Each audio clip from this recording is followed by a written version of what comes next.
Sarah, what was that evolution and the sort of the belief of what's possible for you? It's like, for example, I've started 8 companies from scratch, and Amazing. I can remember one that turned into a really nice, well into 9-figure exit. When I started, I could see 1 million, and then as halfway there, I could see 5 million. As we got about halfway there, I Yep. could see 25, and it just kept going. And by the time I sold Yep. it, I could see 1 billion. But I Yep. had limiting beliefs in the beginning. It's like I knew it's possible. People do it. It wasn't something. It's like, oh yeah, I'm just going to go do this. What was it like for you? Your evolution? It was very similar to that actually. I remember we spent about 3 years. I built a business in the US called Under Canvas. Under Canvas is still the largest glamping company in the US. And I built a company that took me 3 years to figure out our sweet spot effectively. And for 3 years, we had various different business models, and one of them started to work. But I remember thinking, this is not very easy to grow this business. And eventually that business was able to do $1 million of revenue. But I remember thinking, this is very hard to like control the revenue. It's very hard to drive sales.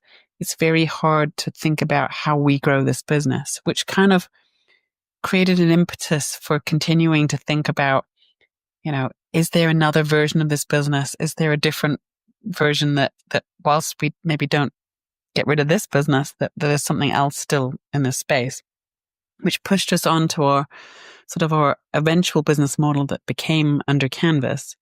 And Under Canvas has tinted hotels outside of national parks across America.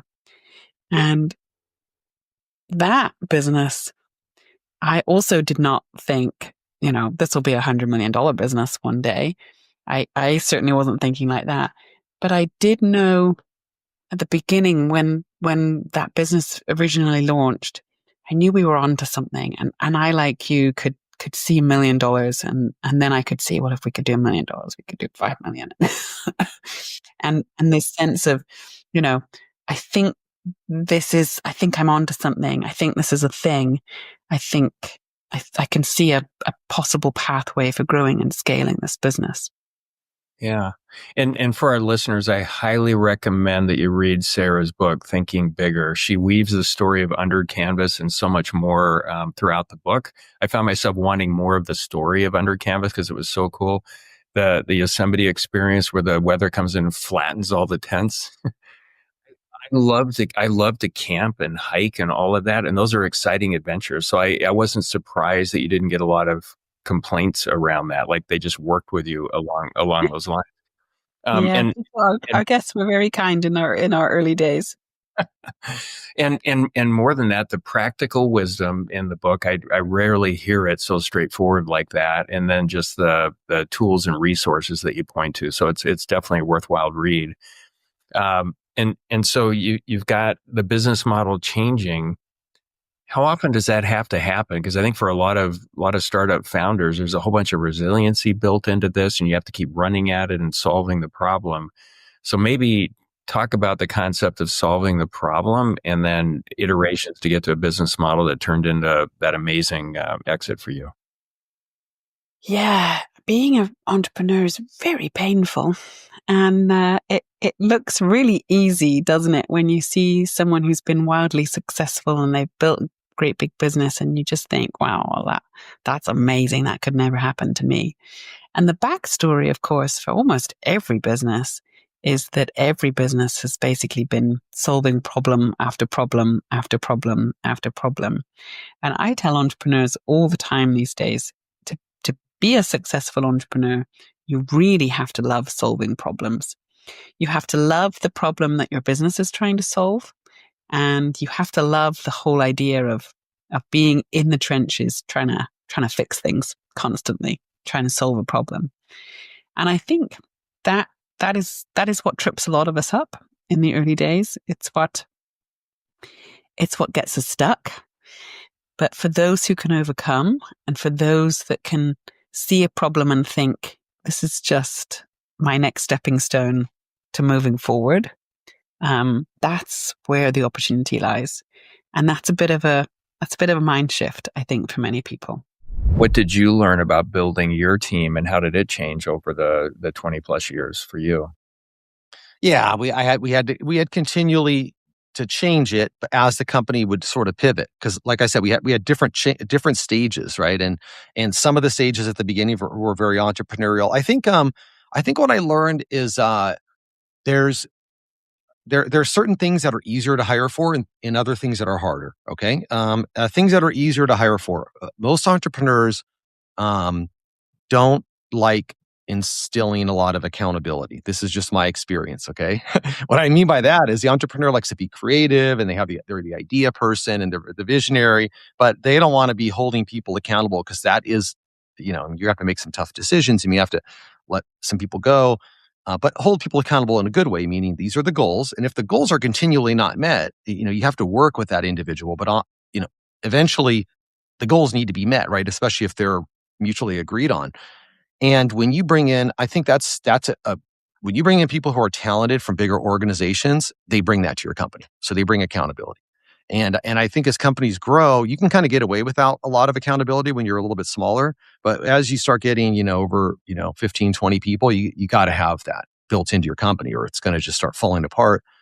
And people won't respect the leadership and the goals. And so you can hire for that accountability. And so that's where you would, to your question, we get some turnovers is as you hire people who have that, and you look at some of the other teams and they're not growing that way. You're like, wow, I want this same type of leadership on this team, and I want it on that team. And then so you would start making those changes.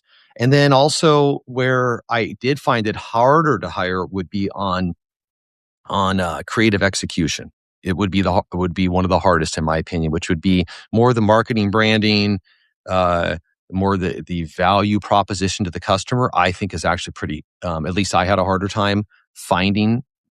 I could hire for someone in sales, okay, but somebody to actually understand. They're going to take your product, and you've got to position your product next to all of your competitors, and why the consumer should pay for your product, and how do you bring that magic out?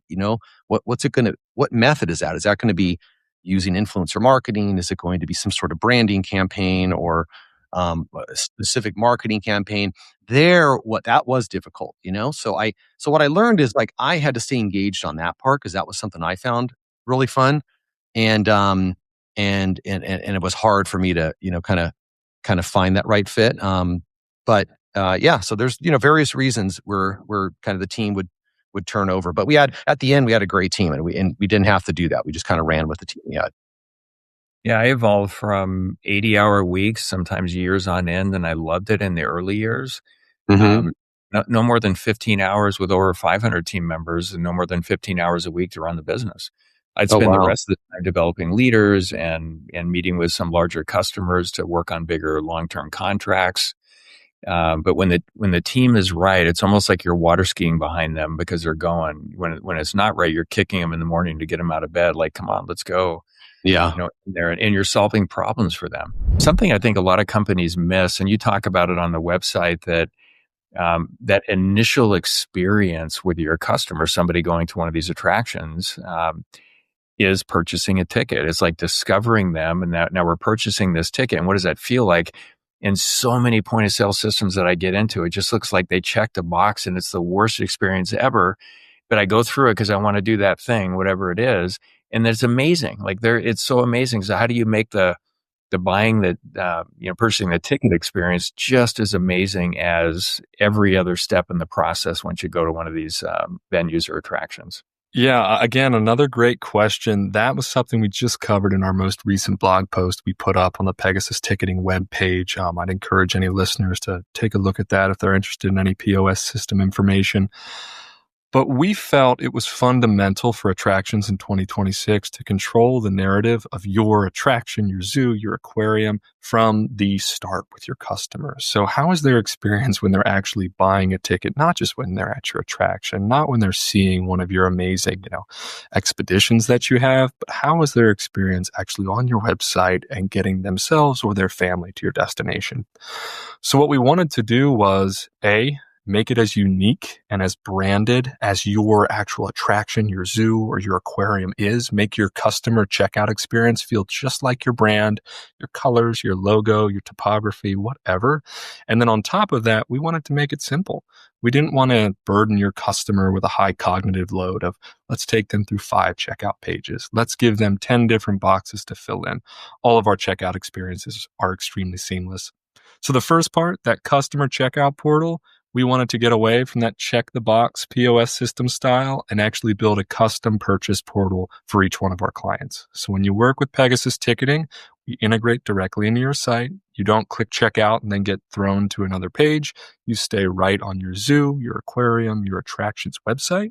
And that checkout portal will look just as unique and as special as your zoo, aquarium, or attraction is. So if you've got some great giraffes you want to show off, we can have them right in the checkout portal. So the customer feels like, perfect, I trust this site. I trust this checkout experience. I can't wait to go. After they get onto this portal, like I said, low cognitive load in the checkout experience is essential for having customers not abandon their shopping cart. So we use intuitive UI, intuitive UX, experience, and then we've built out a really simple, checkout page. It's single pages, it's easy box fill-ins, and again, it's not extremely dense in terms of length. It's 3 to 4 pages, and that customer has their ticket in their inbox and that QR code ready to scan and enjoy your destination. So in short, you can skip the long checkout line and get to what matters, your special attraction, your special exhibit that you're showing off, and get more people in the door. So somebody, I have a zoo and I'd like to use your services and come in. You've given me this toolbox, I'm assuming, where I can easily customize it so it looks like this is what you're talking about here. I plug it in. I don't need a big IT infrastructure to do this. You probably help with those services as well, right? If we're a little bit stuck. Yeah, that's one of it's one of the best parts that we really offer is we've dealt with a lot of services that when you buy, they kind of just push you over the fence. Okay, we've done our job. We've made our sale. Now you're in our ecosystem. Good luck. God bless you. With Pegasus, we did not want that. We wanted a full in-person integration from our team. So there's not a big learning curve. So there's not a big headache to switching a POS system. Let us come and we'll do the heavy lifting for you. So when a customer signs up with Pegasus and they want that purchase portal branded, we do it for you. We have a really great development team that will actually take, again, your logos, your colors, your different stylistic elements you really care about, and we'll build out the whole purchase portal for you. No headache on your team, and it'll integrate directly into your site's infrastructure. Where do you see the workforce evolving as AI and its usage sort of evolves over time? And culturally, what's an acceptably good job to have? Because it was crazy to me a while ago when all of a sudden you're only cool if you have this tech job or do something along these lines.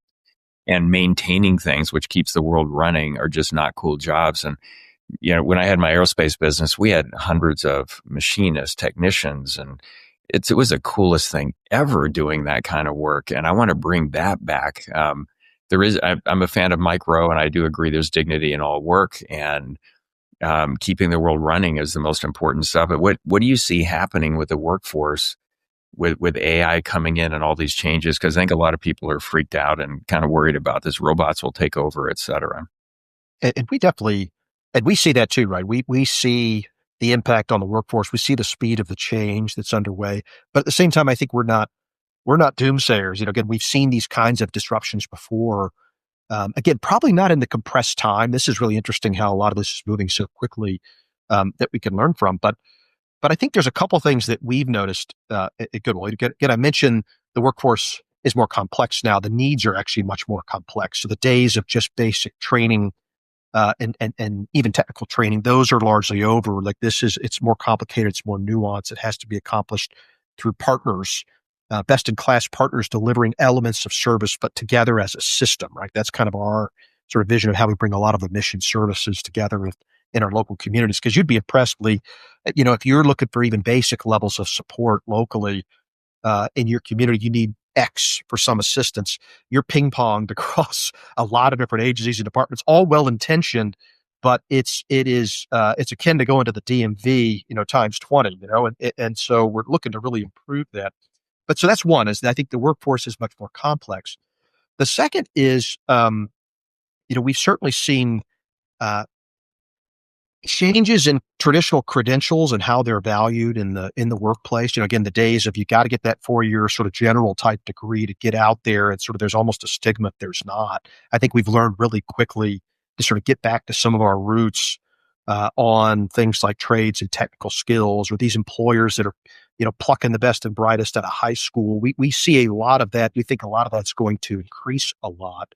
And so what it means is, if you're a university or college that's best in class, that does bring value, you're in you have great footing. But I think it means for those universities that may not in all their different programs, I think we're going to see a bit of a reckoning over the next couple of decades while we figure out what it means to be a successful worker out in the workplace. I also think work in and of itself is not as defining as it once was. Like, again, as humans, we're a bit more complex. We want to serve. We hear it all the time, particularly in younger employees. They want to make a difference, and they're making a difference not just in their work, but at home and in their hobbies. And it increasingly blends together. It's not the work every morning. You got to go to work in the warehouse and you come back and that's your life. It's much more nuanced now in this sort of post-COVID environment. So we do see a lot of that going on too. And what we found, though, is for those particularly employers who do commit to their employees. So, I'm willing to work with an employee to ensure that they grow in multiple areas, or I'm committed to work with that employee on childcare and healthcare, or maybe there's some transportation issues that I want to help solve. That commitment of the employer actually drives employee retention and ROI for those individuals. And it's crazy, Lee. I go back, thinking back to some of my private equity days. You would have an economic model for an equipment purchase going out 10 years. You do all the CapEx expenses. You would know every bit of the ROI on equipment purchases. But for humans and the ROI of an individual, and to be able to put a couple of $1,000 up front to get those individuals into the right place, in the right mindset, with the right commitment, that is a massive ROI for these organizations. It's untapped. And almost all the CEOs, and I've heard this from several, don't think of it that way. There's no ROI model on a human being. We don't even think about it that way, but we should, because that's going to be a real competitive differentiator, even more than a piece of equipment. It's almost unfortunate when you look at it. And so that's something we want to really be a part of. You talk in your book about, and I've heard you on a number of podcasts, love the micro interview that you did, a tribal culture. So maybe let's start there and how you came up with that, and then how you made culture come to life. And it wasn't just something that looks good, feels good, and sounds good, but actually created great performance too. Yeah, I think there's a couple of things. Number one, I think business has not only an opportunity, but a responsibility to make a positive difference in the world. And it's sad, and the latest Gallup numbers, or the ones that came out in January, sort of verified this, that in the United States, engagement in organizations has dropped to 31%, which means, 69% of people who go to work every day are disengaged. This doesn't make sense to me, because I think success in an organization is what I call the will of the people times strategy. So we can have a great strategic plan, right? Write it up, take it to some smart professor, and he says, congratulations, you got 70 out of 100 for your strategic plan. You hit on all the right places. But if only 30% of your people are going to work every day engaged and enthusiastically executing against that plan, that's like 30 times 70 is a number, which means you're not really getting value out of the execution. But if 80% did, then 80 times 70 is a much bigger number. And that's why it sort of baffles me that leaders don't get it, that it's not just about strategy, it's about the power of execution. So if you go back then to think about, what really do people want? Well, we worked out that there are a couple of things. People want to go and work at a place where they feel and are treated like they belong. We learned that from Maslow in Maslow's hierarchy to self-actualization. The first two rungs of that is, am I safe, and am I, providing for myself? The next one is love or belonging. So hey, you need to create that. The second one is people want to go to work at a place where what they do matters and is being recognized. It's making a difference. Thirdly, people want to go to a place where there's psychological safety, a reduction in fear. And we did that by taking the word failure out of our organization and replacing it with learning moments. And the number one responsibility of a tribal leader is to be a learner and a teacher. That's why we're there. And then people want to be at a place where they're free to make decisions. And that's why a hierarchical set of values is so important, because people want sort of guardrails, if you will, to be able to operate in, but they don't want to be quacking up the hierarchy every time they need to make a decision. So if you put all those things in place, they're the attributes of a tribal culture. Now, when I talk about tribes, I'm not talking about some indigenous group. Tribalism goes way back to the beginning of mankind. The caveman was a tribal guy. So, and then finally, tribes have just causes. And our just cause was a group of people that came together to protect and feed each other. That's why we went to work every day. So you wrap all that up, and that was really the basis behind, or the thinking behind a tribe. Yeah. And I love the example in the book. If a team member asks you, how are you doing? What they're really asking is, am I going to be okay in the organization with the way things are at? And I found the numbers incredibly high from a percentage standpoint. So I actually wrote them down out of the book.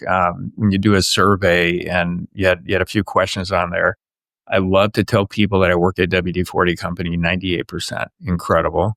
I am excited about WD-40 Company's future direction, 94%. I know what results are expected of me, 96%. In my experience, and I work with hundreds of companies, it's less than 30%. They're really clear. And I respect my coach.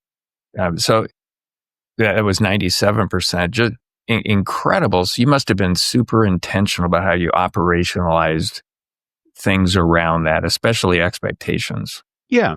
An earlier book that I wrote with my mentor, Dr. Ken Blanchard, the 1 Minute Manager, was called Helping People Win at Work. And the whole basis was, we're not here to mark your paper, we're here to help you get an A. So our philosophy was, are we clear about what an A looks like? So we would intentionally, at the beginning of the year, sit with those we had the privilege to lead as their coach, and we would agree what an A looks like. If it walked in the door today, what would it look like? And then my role as the coach was to help you get that A. So we didn't wait till the end of the year to have that conversation. We'd have ongoing conversations. Lee, where do you think you are? What's getting in your way? What roadblocks you're encountering? What do you need? What training do you need? Now, that's why 97% of people respected their coach, because when we asked them why, they said the coach is here to help me win. Now, remember, their coach, in other terms, is their manager or their boss. Most people leave organizations because they hate their boss or they don't respect their boss. The 97% of our people, as you quoted, respected the coach because the coach was there to help them step into the best version of themselves. I like what you said, where I'm going to go work for somebody, do something, create value, be part of something, and I'm going to be the best I can be doing it. And I thought that way from when I was a paper boy to a dishwasher, busboy, a cook, playing in rock and roll bands, all the stuff. I don't care what's going on and how messed up the culture is. I'm not going to wait for them to get it right and blame them. I'm going to influence it to get it right. So I like that approach. I know that's not most, but this integrity issue, I'm not giving people a pass on that. Yeah, there's so much in what you said. We could spend an hour on just this topic, I think, of integrity and character and all that. And so I'd love to start with just exploring the word integrity, that people use it a lot, right? But we don't actually slow down and think about what it means. Well, it shares the same root as integrate or integer. And so it's either yes or no. It's to integrate your word and your action. It's to do what you say you're going to do. Now, what I've found fascinating, Lee, is many organizations actually don't have clear agreements. They think they do. But then you go and read their job descriptions and they are very, very unclear, very, very sort of wishy-washy. And then we wonder why people don't do what they never really understood in the first place. And so I think part of it for leaders is to slow down, especially during the hiring process, and actually get clear about what is the job. Like literally, what are you accountable for producing? And then ask the person, are you willing to shake my hand and say, you can do this? Can you produce these results? Can you do these things? And eye to eye, because I don't want you to sign this piece of paper unless you can agree to it as a human being. And so I think that's where a lot of times the character is missing, that many people aren't ill-intended. Most people show up and want to do a good job, right? But they don't actually understand really the details of the job in the first place. And they just need a paycheck, or they think they understand, or the boss thinks it's this and they think it's that. So there's just a huge gap between the two, which creates trust issues that frankly don't need to be there. We just need to slow down and help people get clarity first. And then once they're clear, then we can ask them for a commitment. Then we can get their word, which is a form of integrity. Yeah. And I see a lot of leaders will hear, hey, culture is important. I need to do something about that. They bring in a consultant. They go through this large culture exercise, and they never really did the foundation that you're talking about, wherever we're so clear on the value every role is designed to create, and the team members understand we've got the right structure in terms of how we create value, and the support structure, around that. And so the team members get really frustrated. They kind of roll their eyes like, what are we doing here in this exercise when we're not even sure what we're supposed to do? So 100% agree with that. And on the other side, you could say, well, if you get culture right, it's going to drive for those things. And so order kind of matters in all of this. And if I go into a place, and I encourage folks that I work with, and it's not clear, it's on them as well to get clarity around it. Because if somebody just shows up to do a job and it's not clear for years on end, what are they doing? Like, we should be all driving for that clarity around, what am I supposed to do to create the value that this organization was designed to create? So talk about order and going after, because I know you have 5-month intense engagement, something like that, when you work with a client to get, and you've said it well, and I've listened to so many of your interviews. It's not about fixing an organization. It's really just identifying and moving in a direction of creating a lot more value, through culture. Something that my husband and I did a few months ago, and I always bring this up because it was something super simple. I too have to practice what I preach, right? I've got to make it a concerted effort to always put myself in a predicament where I'm not, everyone doesn't look like me and think like me and have my same background. So on a Sunday, I realized that I live in Dallas. So in Dallas, there's a Thai community. We're Thai monk Buddhist community. Now, completely opposite of me, right? I've never been exposed. I love Thai food, but that's the extent of it. I've never been into a Buddhist temple. I've never hung out with monks. I've never done any of this stuff. And so on Sundays here in Dallas, between 9 and 3, you can go into their community. And what will happen is there's, they make all kind of food that you can buy, really inexpensive. They open up the temple that you can go and look at and visit. They have beautiful botanical gardens. And so people who are not from the community will go there on Sunday and buy food, and all the proceeds from the food that we buy, all the money goes back to helping their community, right? Because monks, they'll do a lot with nonprofits and just making sure that everybody in their community is all set, feed the poor, so on and so forth.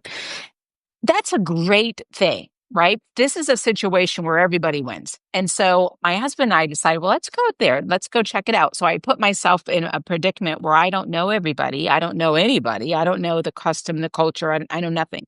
And had a beautiful time, because now I'm eating some delicious, authentic Thai food. I'm sitting there watching the monks, hearing their story. They had a show that they also put on.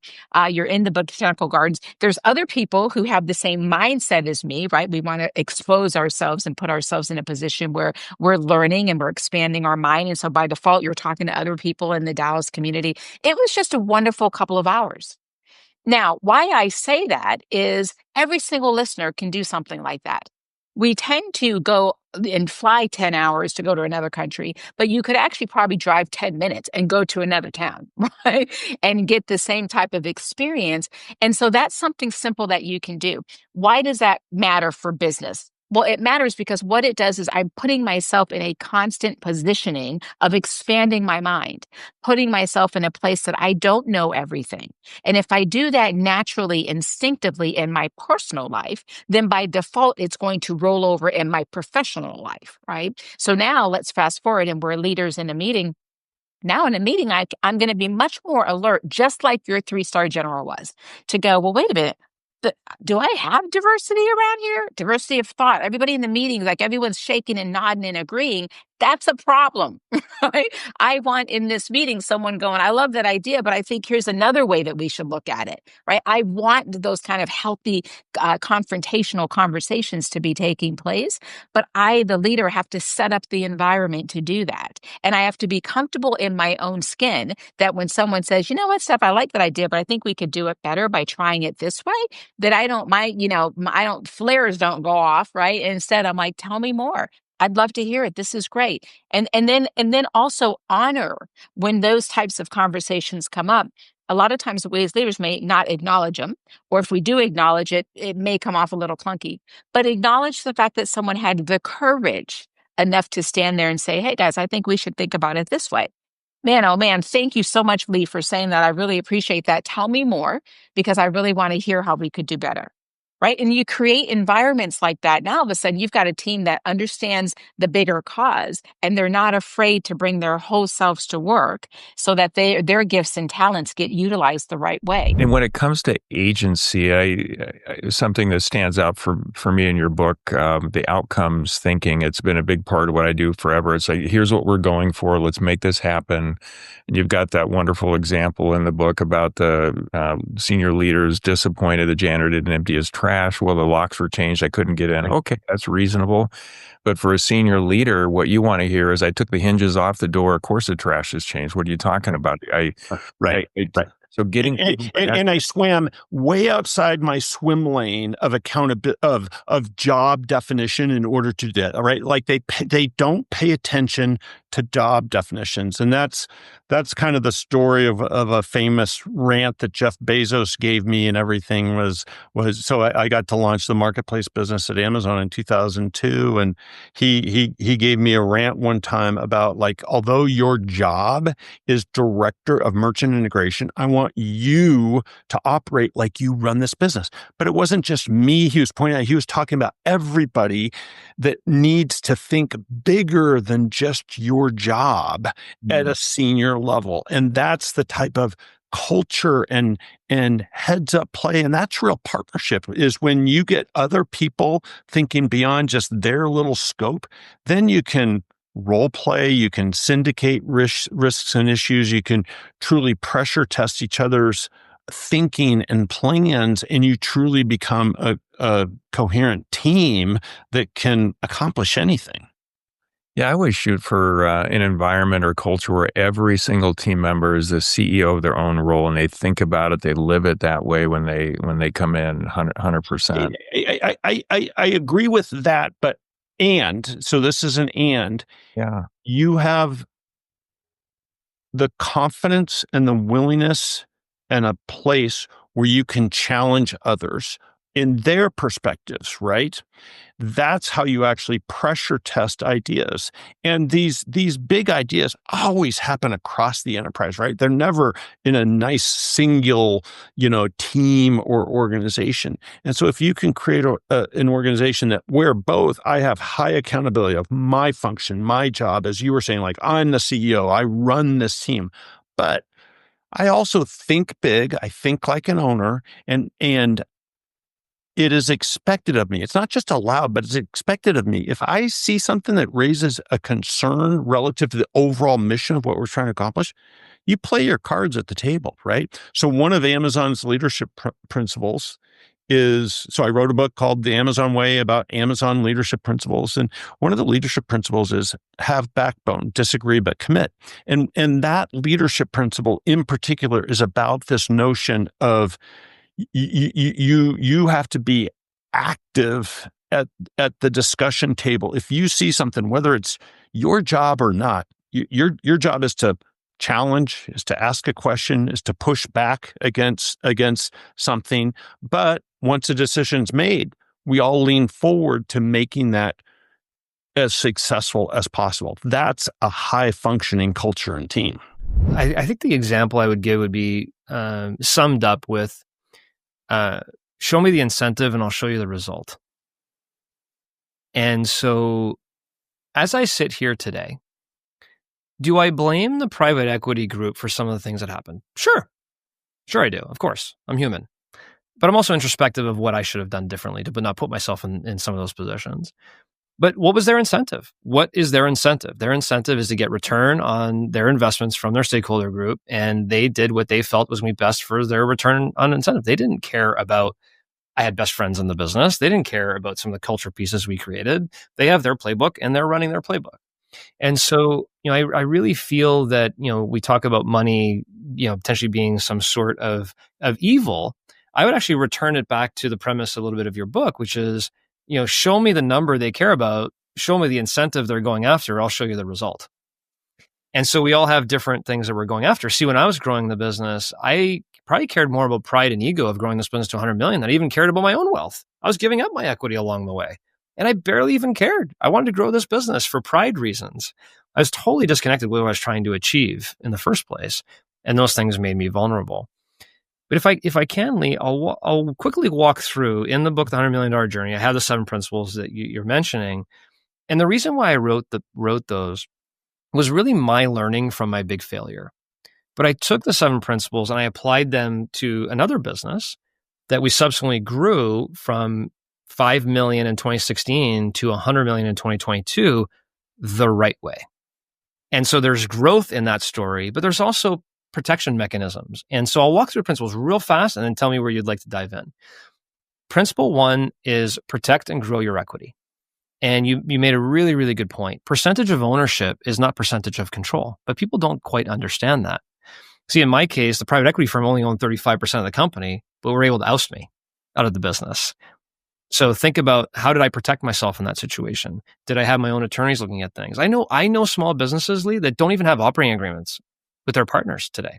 I mean, there's a lot of reasons you need to protect your equity, but if you believe in yourself and what you're doing, why not buy more equity over time instead of sell equity over time? Earn more of what you're putting your life investment into. It's your biggest asset potentially. Principle 2, build your own capital for growth. Way too many businesses are trying to bring in investors when they should bootstrap this thing, A/B test things, put more money in your winners, build your own capital for growth and fuel your growth. And way too many entrepreneurs look at their P&L and think they know how they're doing. They're not looking at their balance sheet. They're not looking at their net operating cash flow. They're not looking at how fast they can afford to grow. And that's critical to know how fast you can afford to grow. But also, if you don't take care of your capital, you don't grow your own capital, you end up going to banks and investors and you potentially could violate principle 1 with your equity. Principle 3 is reinvest smartly. And this is what you talked about earlier, which is I'd A/B test things.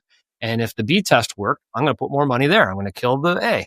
And you strategically find ways to reinvest the capital you've got into different areas that's going to grow your net operating cash flow. It's going to grow your ability to finance further growth so you can grow faster because you're reinvesting smartly. And in my case example, as I mentioned, I was reinvesting in bad areas. I was reinvesting in areas that was eating up more cash, not generating more cash. So I was hurting our prospects. Principle 4 is build a culture of entrepreneurship. I'm a big people person, big into leadership and entrepreneurship. And I want the people in my company to treat my company like it's theirs and give them the opportunity to build their own balance sheets for their families and participate in the growth of the business. And there's ways to do that without giving them equity. I think way too often it's like, okay, Lee, be my VP of sales. I'll give you 10%. Oh yeah. And they start giving equity away into their business. There's other ways to do that. Phantom equity, growth appreciation, but treat them well and lead them well so they have authority and freedom to help run your business someday. That's an hour podcast right there, just talking about that. 100%. Principle 5 is how to protect the house. Way too many entrepreneurs grow. And next thing you know, there's 99 holes in the boat. 100 holes in the boat, you plug 99, the water comes up the other one, right? It's a game of whack-a-mole. There's always something going. As you grow, more situations happen. More HR issues, more legal issues, more growth issues. It's the growth paradox. The more you grow, the more problems you have, right? And you have to put systems in place to make sure you're not putting you and your business vulnerable in those positions. Principle 6 is accessing owner's liquidity. So as you're growing, your balance sheet's growing, your company's more profitable, but how does you as an owner enjoy that? I know so many entrepreneurs that all their wealth is tied up in their balance sheet. It's tied up in inventory. It's tied up in all these different areas they can't access. So they're spending a lot of time growing this business, but they're not enjoying themselves along the way or doing that in tax efficient manners. And then principle 7, which is the biggest one of all, is how do you move from CEO to chairperson? Well, you can't unless you do principles 1 through 6. But if you do principles 1 through 6 properly, you now have a team that can run your business, is generating the right operating cash flow. You have equity in the business, and you can spend time on other things. You're owning a business instead of operating it.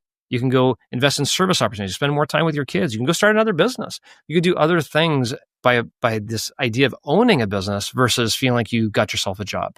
But you have to do principles 1 through 6 first. So those are the 7 principles that I have in the book. You've worked with a lot of teams. How difficult is it for them to be super honest around what they say about themselves and then finding out what customers are saying and then crafting what they want them to say, even if it's not who they are, but it's what they're going to grow into? Yeah. Well, first, just for a tiny bit of background on my first day at Harley, I was, thinking about how are we going to get people here rallied behind anything? Business is teetering on bankruptcy. The world at large views this as abhorrent. The media is printing the company's obituary. 40% of the workforce has been laid off. Morale is terrible. It's a smokestack industry and a smokestack town.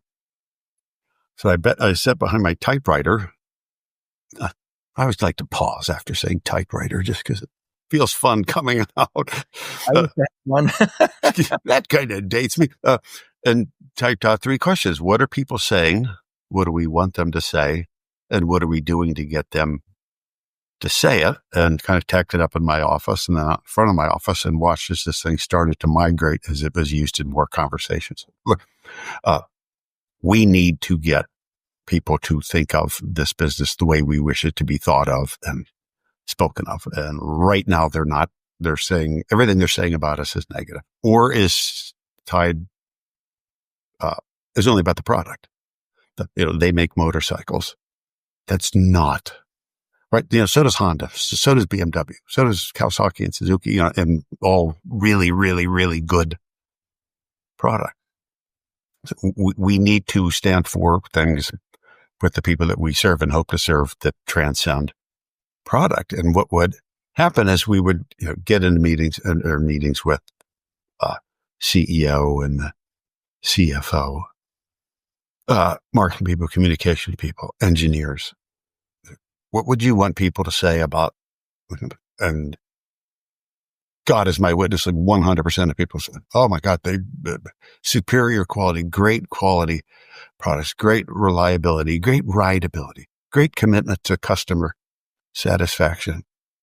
I said, if you saw those words on a piece of paper, what business would you think that was defining? And everybody say, well, us. So I said, that defines every business that exists on the planet. And people would not immediately see the bigger picture here. Well, this is what we do.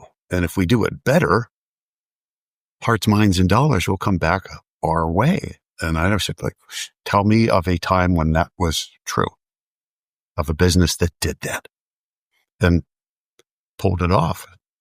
We need to stand for things that are different than the businesses that we're losing to, because their names are more famous or equally certainly famous to ours, and their products cost less, even though they're really, really good. In a lot of ways superior to what we are doing. So what's our argument then? We have to be more human in our approach to everything. We need people to like us because, and then this was the one of the great kind of discoveries for a lot of people was, because so many people out there have Harley's name tattooed on their bodies. And God knows lots of Harley employees have that logo tattooed somewhere on their body. The belief was always that those tattoos are emblematic of people's loyalty to our motorcycles, to our products. And I would always, that's the thinking that has bankrupted this business, that we're here to do something and make something. Because we've been making it for a long time and nobody's coming around anymore. Right? People aren't loyal to products. They're loyal to the people behind the product, behind the surface, behind what's done here. And we as a company, we've disappeared. We're not visible. We're not involved. People have no idea of the passion and the commitment and the energy and the soul of this business because they haven't seen it. All they see is the product going down the road. And so they judge the business based on that. And what you could start to see slowly at first, but from the CEO who became a huge believer in humanology and being a more human business, this kind of nugget, there's something here. Let's keep doing this. Let's find ways to be more visible.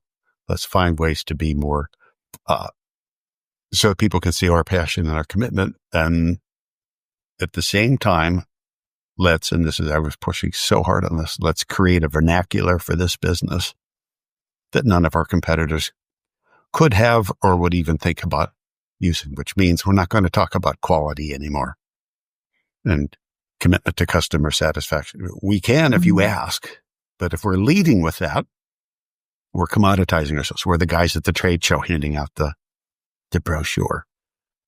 And trust me, that took a lot of convincing to get, at least initially, to get people to bite on this notion that our product is not going to be the savior here. We are.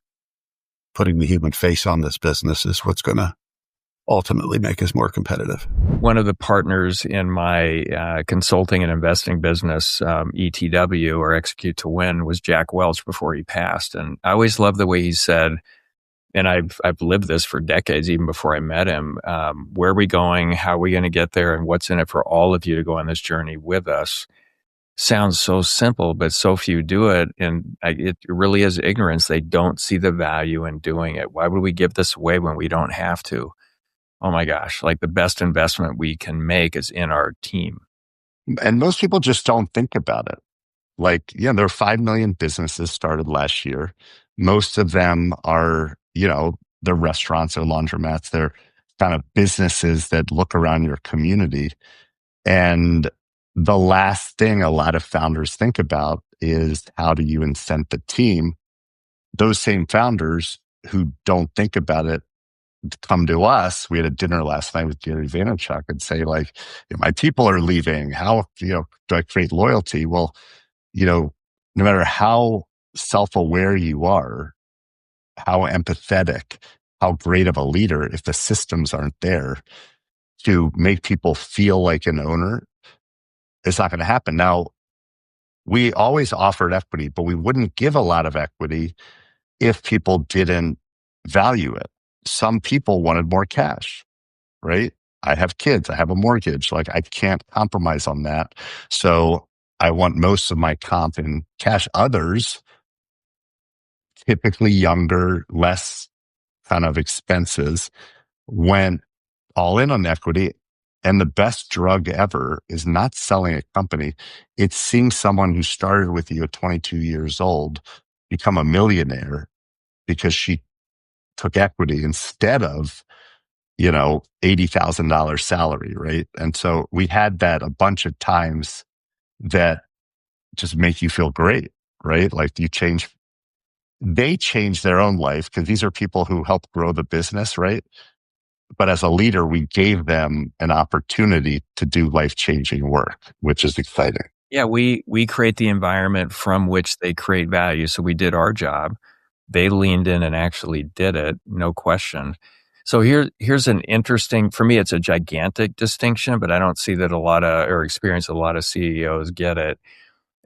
So many would say, hey, we want to improve engagement. How do we make people feel this way or do this or do that?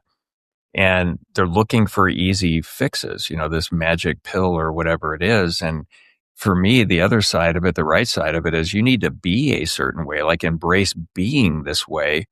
I can't control how people feel, but I can create an environment where the right people will have really high level productive engagement and creating value and want to be part of the team, run through walls. I could always tell we were doing it right when the harder it got, the harder we laughed going through. And Cass, I've heard interviews talk similarly about that. But there's a big distinction between, give me the magic pill and I want to really be this way because it's the right way to go. So does that make sense? Yeah, 100%. I think you're saying like there's no shortcuts to actually being a leader and leading by example, right? So lots of founders come to us and say, well, how do I do this? How do I do this? Like there's got to be an easier way. They always say that to me. There's got to be an easier way to get everybody to align and do what we need them to do. And when I kind of, peel the layers of the onion off, I'm like, well, you're not talking the talk, right? And you're not walking the walk. You are literally sitting there asking for a shortcut on how to have people want to work for you and run through those walls. There is no shortcut. You have to put in the time. You have to believe in the values and the mission, and that has to match your actions, not just your words. Getting started to get into your book, first, what is generous leadership and at a high level, and what caused you to want to write this book? It's super powerful, by the way. Thank you. Well, thank you very much, Lee. So I define generous leadership as really a generous leader is someone who gives of themselves freely without expectation of direct personal benefit to help others grow, develop, and thrive at their full potential. So it's really about ensuring your team is humming and helping them get there. It's not about paying more. That's nice if you want to. That's a different topic. It's not about just being nice. You can do what I said and give the toughest feedback in the world in a tough way. But if a person grows and develops, you just did them a favor. It's also very importantly, it still requires getting outcomes. A client of mine said, Joe said, as a leader, of course, outcomes matter. He didn't say, but if you don't get your results, you're not going to be in the role anymore, right? Or eventually. He said, but the sooner the leader moves past themselves and unlocks all the capabilities, all the human capabilities of the team, the sooner they'll get to the best outcome. I thought was really, so that's really what it is to me, is ensuring your others, the people with whom you team. I once said your team, and someone said, well, Joe, it's not your team. Okay. The folks with whom you're teaming, with whom you're leading, I will be careful with my words, they are humming. And it's obvious. If they're all humming, you're going to get good results as a team, as an organization, and you will benefit. Duh. But the minute they think, oh, he or she is doing it just for themselves, to your point earlier, they kind of smell that and say, wait a minute, what's the deal here? Is this about, all of us growing, the team growing, me growing, or is this about him or her or just the organization? Yeah, or hidden agenda, something along those lines. Yeah, they always wonder. Now, why did I write it? I guess, a couple things. I mean, after going through COVID, a few of my colleagues said, you should write a book about leadership and, some of what you did. I actually, when I stepped out of the regional chair role, I wrote 38,000 words and very quickly need about 50,000 words for a book. You and I talked about 200 pages, and sent it off to, and it wasn't organized, just, and I sent it off to Harvard Press, which the beauty of being part of BCG, they'll at least pick up the phone, But the editor there said, oh, I skimmed it or I read it and it's very good. And I was crying at times, but it's all about COVID. And she said, no go. She goes, by the time we publish a book, which is a couple years, no one will want to read about COVID. And also then I had some other friends say, it's too much about your leadership. So then, as you read in the book, I actually interviewed a bunch of BCG clients who I thought fit my definition of a, leader. And some of what they said made them, they thought made them hum and be most successful. So the why was people recommended. And as I said at the very beginning, I thought, okay, if I can move even a handful of people to leverage some of these traits, I think it'll make a difference. And so there's so many opportunities to create more value as a family. And you can look at all three buckets. It applies to the family for sure. What are the things that we can do to improve our material value creation so we can have more money to survive emergencies, maybe improve our lifestyle a little bit if we want to so we can pay for that. The emotional energy side, I just talked about a little bit. I think just intentional awareness there, rather than getting frustrated and struggling in an unhealthy way, build your capability to create more positive emotional energy and do it intentionally. And I think every family member, when they're aware of it, it really makes a giant difference and it happens pretty fast. Same thing on the spiritual value creation. How would you rate the connectedness in the family with all the members with each other, communities that are important to you? And for sure, our kids with themselves, do they understand why they feel the way they do? How connected are they to what's really going on? And then a higher power, whatever is important to every family. But rather than getting frustrated in each of the categories, which will limit our ability to create value, let's actually lean in and embrace the struggle. It's kind of like, again, going to the gym. If I work out really hard, if I stretch every day, if I do this consistently over time with a really good cadence, that feels really good. And it's a struggle to do that. Same thing emotionally, same thing mentally, and all things value creation within your family as well as the business. And one of the things to prevent the frustration on the business side is to kind of put everything into value creation funnels. When you look at every leader and their team and what they're trying to accomplish, you can organize it by function inside the business, whatever you want to do, but think of it as a value creation funnel. How was that team designed or set up to create value? Do we know what that is? And where does it start all the way to creating that value coming out the other side that benefits the holistic, organization in a really positive way? And then where in that value creation funnel is there the limiting factor? And then once we improve that, where did that limiting factor move to? I think of it as just a really fun game to play in the business. Always moving around, looking for that value creation bottleneck and having fun with it and collaborating with other team members to do it. Another area that I see a lot of people get really frustrated and they don't struggle in probably the most healthy way is when it comes to their schedule. And some believe, maybe most believe, that they're just completely out of control when it comes to their schedule. It's not something that they can control. And I would argue that for sure, we all have, at least the vast majority of us, a lot more control over our schedule than we think.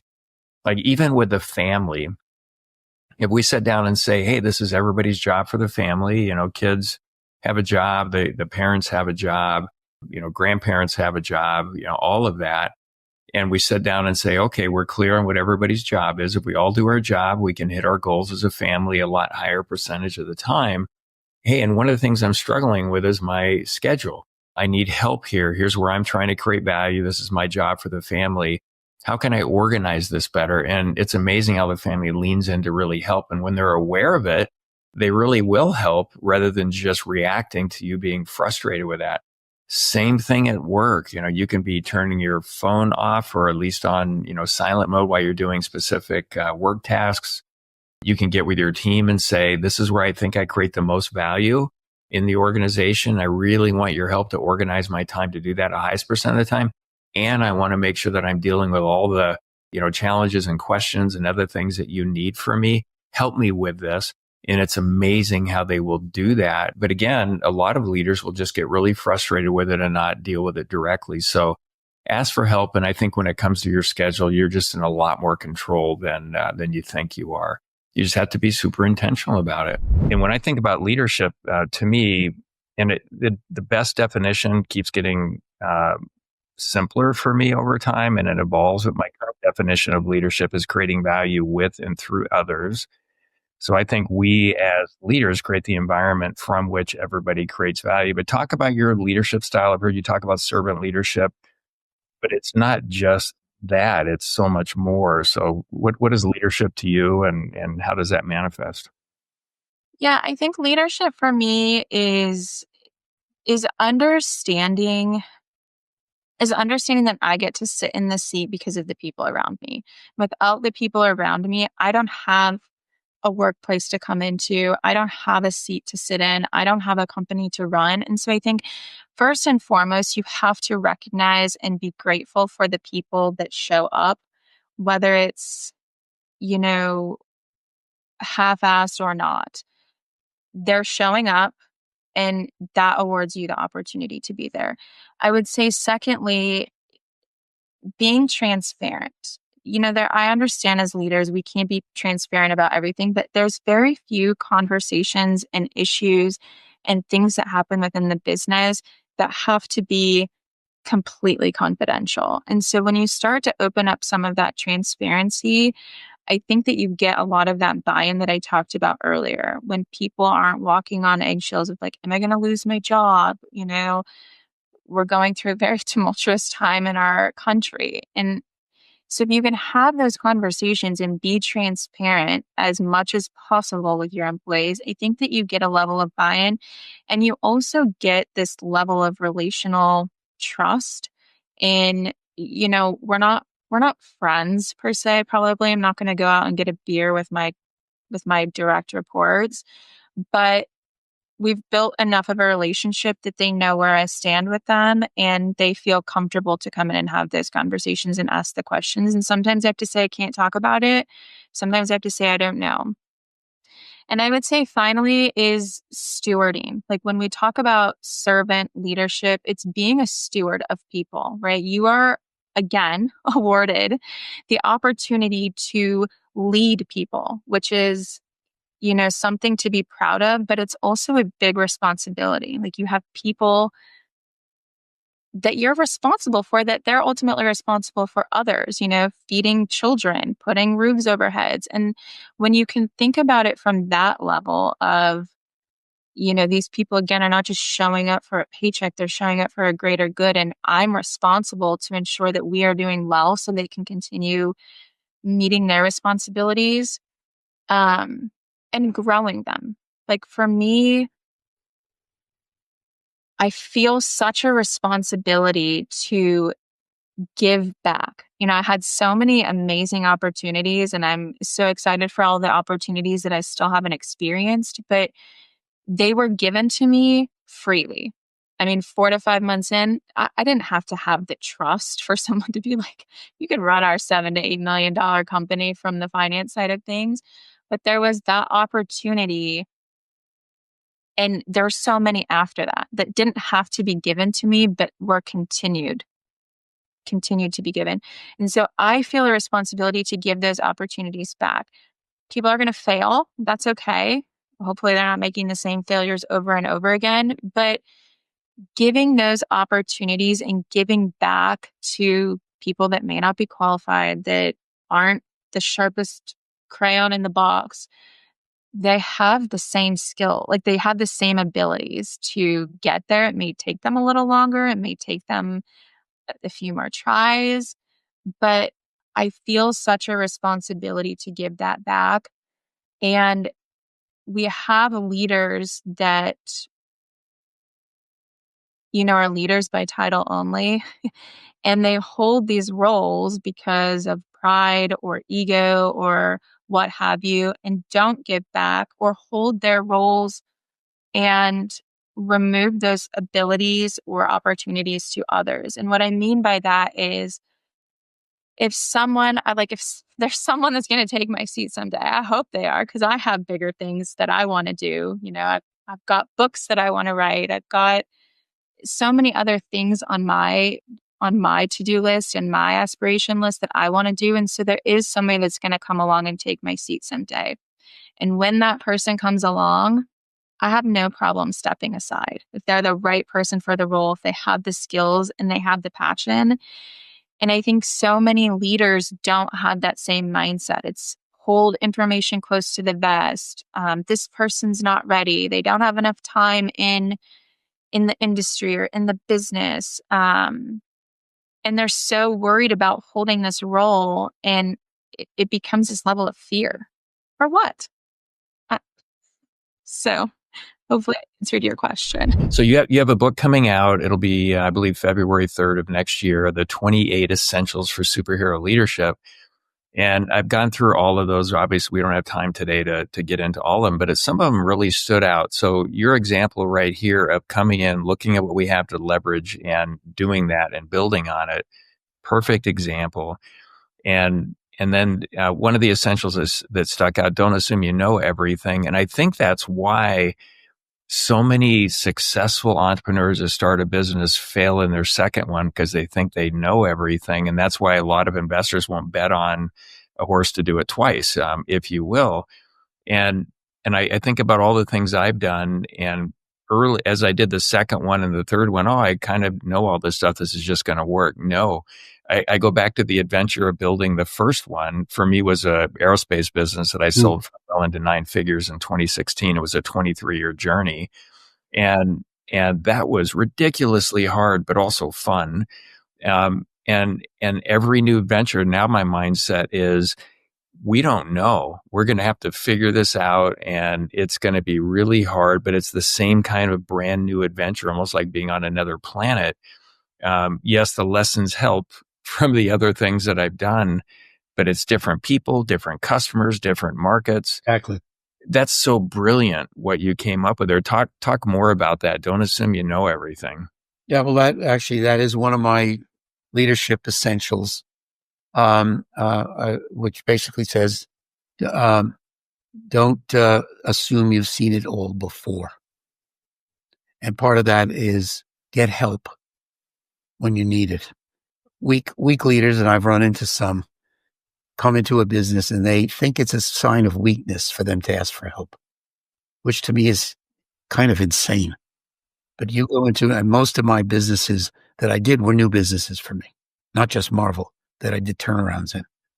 And so, you've got to educate yourself, and you've got to get help to do that sometimes. People that are expert in areas that you are not, even though you need to be eventually.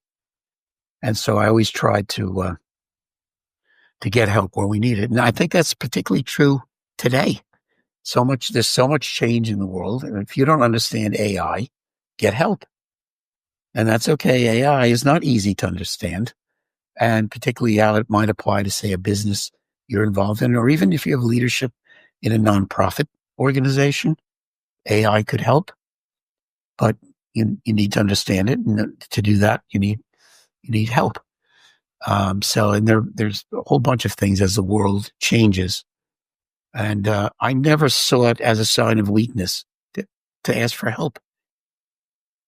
I'd go to people my first week on the job and say, please explain this to me. I wasn't going to kid them. I didn't know. And frankly, human nature is such that when you do it, the people you're talking to, rather than thinking you're weak somehow, actually appreciate it. Appreciate the fact that you value them, that they have something that you value, their knowledge, their judgment, whatever. And when you're going into a new situation as a CEO or any leadership situation, you need to build trust as soon as possible. Trust doesn't get talked about too much when we talk about particularly turnarounds, but at startups, there's a lot of parallels with startups and turnarounds, not completely, but a lot. And you need to build trust with the people that are there. And they're watching you very closely. Don't kid yourself. Don't be naive. They're watching your body language. They're watching whether you're up or down on a particular day. And you'll have to deliver on the things that you say, the things that you believe in, that you tell people. If you're going to change the culture, the value system of the organization, which I had to in every turnaround, by the way. The culture was bankrupt. And you can't just stand in front of a group of people and say, okay, our new culture is boom, boom, boom, and boom. You can say that. That's fine. It's a start. But if you don't behave as the leader in ways that support that culture, not only do you not build trust, you've lost the organization. And I've seen that happen too. I've seen a lot of people talk, and then when the chips are down, not deliver because it's hard on something that they were espousing. So, I think that's again one of the things that really separates a poor leader from a very good leader. I have 3 CEO groups where philosophically what I believe is that every CEO's job is to continually and responsibly increase the value of their business, and every business is different. And that's our mindset. That keeps me fully in the game. I feel like I'm taking my brain to the gym every single day. It's so much fun. How do you stay in the game to where you don't, because there's a lot of experts out there that couldn't do the thing they're talking about to save themselves in the real world. Right. Yeah. Very early on, I had one of my first board meetings there was a young, I don't know, VP, principal, whatever, from another firm, as a board observer, and was making a comment about LTV to CAC, and said, well, we just got to make that ratio better. And I was kind of annoyed at this point, listening to folks talk about this. And I turned to him, I go, well, what would you do? And he goes, well, I would really focus on getting the CAC down. I said, okay, well, do you have suggestions? Because that's actually the work, right? Is to figure out what we need to go and do on that. And so I do feel like that's the case. I feel like a lot of folks will opine on this and not have experience. I do. So first of all, from the portfolio, because I'm so engaged with it, I'm not in it, right? To me, I tell people, you could say you're learning, but unless you actually are responsible for driving the ship forward, the learning is not the same, right? But I'm in it that way day to day. Lately, I've been obsessed with the new tools that are coming out, the AI tools on the operational side of things, in particular on the go-to-market side of things. And so I've been playing around a ton with those. I'm actually actively involved in implementing some AI-enabled go-to-market workflows at two of our portfolio companies right now, because I think these tools are really important to understand. Not just the tools themselves, but a lot about what we know about the SaaS model around go-to-market is going to change. Salesforce kicked it all off 20 plus years ago with the predictable revenue model for SaaS. And, to a great extent, the genome has been marked for that. I think these new automation tools are really changing things quite a bit. And for me, it's been a real focus on going to learn how those work. And the only way to do those is go and experiment with them. So I've got a little effort that I'm doing personally around that. I've also been doing it on some of my personal investing side of things, trying to find ways to implement these at our portfolio companies. But also I've actually played roles at all of our portfolio companies. I was head of sales. I've been head of product, going in there to do that work. Now, what I would describe that as being is it's more of a people job than it is sort of a tools job or a process job. A lot of it's in there trying to get organizations scaling in the right way with the people they have. Now I'm very focused on the tools and understand these modern tools and how they work, and trying to do so at really rapid fire scale. And to a great extent, I've never been more excited about the market. I also think it's really interesting because I think we're in a world where companies may not need to raise a whole lot of money anymore because of these tools. I think frankly, Series B, C, and beyond, folks in my realm might be in a lot of trouble going forward because I do think the fact is you might be able to grow at a reasonable pace and do it at relatively low marginal cost because of what these tools can do. We're playing around with AI SDR tools, automated, real automated demo tools, different things that I think will actually speed up and accelerate growth at the same time, bringing costs way down. So we're really early in the game on that, but I find this stuff really exciting. Then obviously on the coding side of things, spent a lot of time understanding how all that's going to change as well, the support side, but in particular, the go-to-market side's got me super excited right now. When I look at the US, I don't think we're creating 10% of the value we could. And what if it was 20% or 50% or, dream state 80%? It would be an incredible world, going forward. So when it comes to actually creating value and the impact, maybe before we get into R360, you've had pretty significant business success as well. When I look at Sterling Financial, and I think it was, probably 8 years or so, you sold it for a lot of money. You're 8 countries, 60 offices and all that. Talk about that. And then let's jump over to the philanthropy stuff that you're doing. Yeah. So look, since I was a kid, I was always involved, whether it was Boy Scouts, I was always doing something to improve the community, no matter how small. And I always felt that as a entrepreneur, I should always dedicate some of my time and bring my entrepreneurial grit to solve some of the world's most intractable problems, because you just think differently. My first meeting of the State Board of Education, I was running Sterling Financial, but the governor called me and asked me to do this. So once a month, I'm in Tallahassee for 6 years. It was a huge time suck. But my first meeting, I was like, I'd like to see the strategy on how we're going to manage K-20 plus all of the state colleges and community colleges. What's the strategy? What are the tactics? What are our objectives? What is our number? What are we measuring against? And they didn't have one. I said, well, let's call one of the big guys, McKinsey, Bain, BCG, EY, to help us. Too expensive. We don't have the budget. So they went to lunch. I got on the phone and I started calling, and they came back and I said, I just talked to Bain, and they said they'd be happy to do it pro bono. They'll invest 6 months of time, no more than 10 people, as long as they can compete like everybody else for whatever contracts come out of this, and they're not discriminated against. And everybody hemmed and hawed. They went in ahead and picked Ernst & Young and not Bain. But entrepreneurs think different. It's like, we got a problem. Let's go fix it. No, so there's no money. Well, let's ask someone to do it for free. All these big corporations do stuff like this. And just not taking no for an answer. So, I got lucky. We have successes, we have failures. And R360 was sold to a public company. And then I had the Latin American operation, the international operation. I sold to UBS in 2012, which was a bigger and better sale than the first, as often happens. And then UBS took that $2 billion platform I gave them, and with their brand, they created it into $150 billion over like an 8-year period, just because my team stayed there until 2023.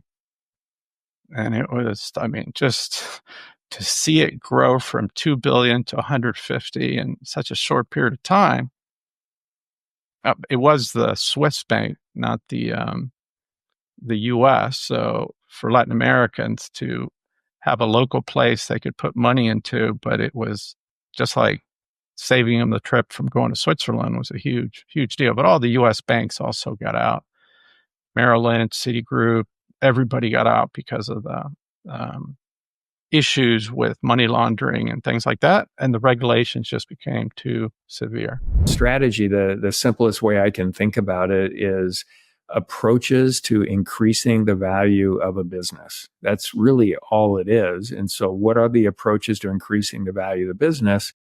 And we hold each other accountable to making sure that we're staying on track with those things. And it could be changing the structure of the organization. It could be putting in place a leadership development program. It could be putting in place focus groups, changing pricing. And there's a lot that we can do there.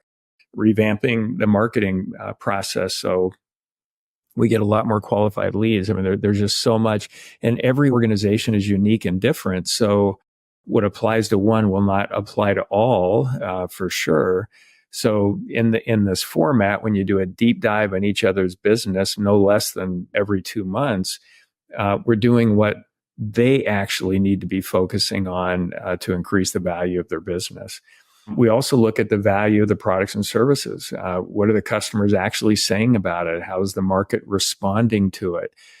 Do all the team members in your organization understand what the customers are saying about the value? Can they stump speech around it? Do they know how in their role they can continually increase or improve the value of the products and services? And then we'll also look at culture, which is super important. In culture, if you really want to simplify it, it's just simply what are the attitudes and behaviors that cause the best value to be created or the most value to be created going forward. So we want to know that every CEO in these groups is essentially doing their best work to increase the value of their business. And there's a degree of accountability here because we're grabbing these milestone action items to make sure things are done to move everything in the right direction. And one of the things that I really love about this process for cultivating every CEO's ability to create more value is sort of sharing CEO wisdom. And what I mean by that is when you get in a room of 6 to 8 other CEOs for a full day every month, and you're sharing real practical CEO wisdom about what works and doesn't work in the real world with real employees, real investors, real customers out there, You know what actually works. It's from the front lines. It's not academic from a book. It's not from an expert that's coming in talking about something that hasn't done it in decades. It's real practical CEO wisdom. And what's wonderful about it over time is it just keeps stacking on itself. And so when you have everybody in this type of formatted forum group for CEOs, increasing the value of their business responsibly and on the front lines, really working on it, applying all the stuff that we're talking about from the meetings between the meetings, those learnings when they come back are so powerful, and they do apply to everybody in the group. And I always think of these groups metaphorically as though I've invested over half my retirement money in this conglomerate that makes up the group. And I want to make sure that I get a really good return in my retirement so I can sustain the lifestyle that I would like to have. And all of the other members take that on as well. And so that's a really interesting leaning in perspective that happens when you have that mindset coming into the room. It's not just showing up like a lot of groups that I've been part of, waiting to get something that you can apply and then you take and run with it.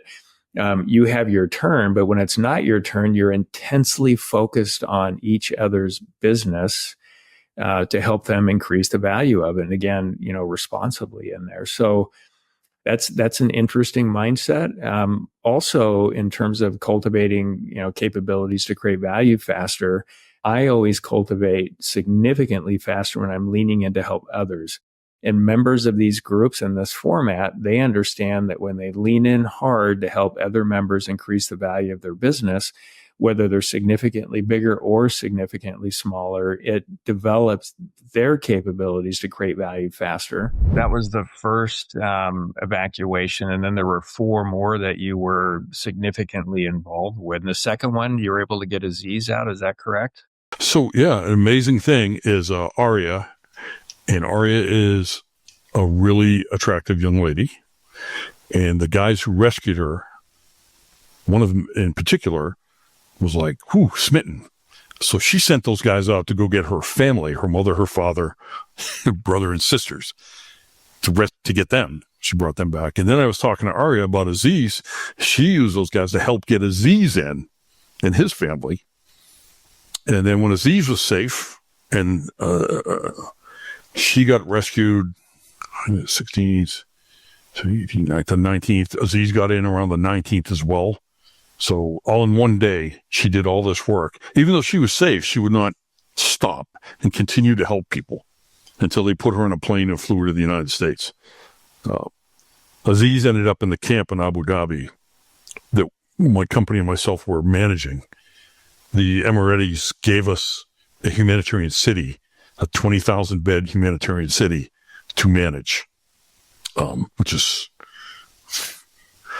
some of the most magnanimous gestures ever were by the Crown Prince and the Emirates. I love them. They're great. But there was Aziz, there was a girl named Hudaybiyah, and there was just a constant trying to get people out. I made it down to Abu Dhabi, saw Aziz, because he got in the first aircraft we sent in, first C-17, on the 19th. Aziz got on that with his family. And then his family of 8 total. And then there was another group, a total of 22 people on the plane. And I got in trouble by the Emiratis for flying a C-17, which cost almost $500,000 for that round trip, for having 22 people on it. And they said, if you don't have at least 100 people, Dan, on the next plane, we're going to have to stop this. So, but that time we had some guys on the ground organizing and getting people on. And there's a lot of talk about that, right? Like, we were using those planes. We were special advisors to the UAE. I was a special envoy for the former Afghan government.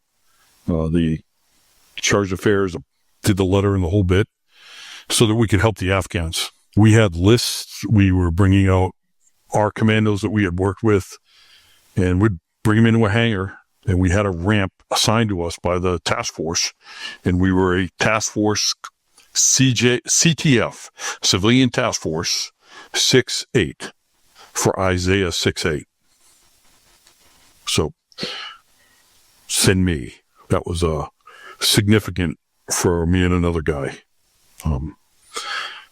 And we just started bringing them in. We'd search them. We'd go through all their bags, take all their weapons and things they shouldn't have with them, put them on the planes, get them in Abu Dhabi. We'd meet them at the airport.